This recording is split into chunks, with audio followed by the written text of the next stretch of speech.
In this video, I'll show you how to turn off professional mode on Facebook in just a few simple steps.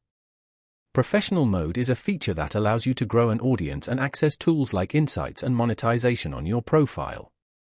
But if you prefer using Facebook as a regular personal profile, you can easily turn professional mode off. First, open the Facebook app and go to your profile page.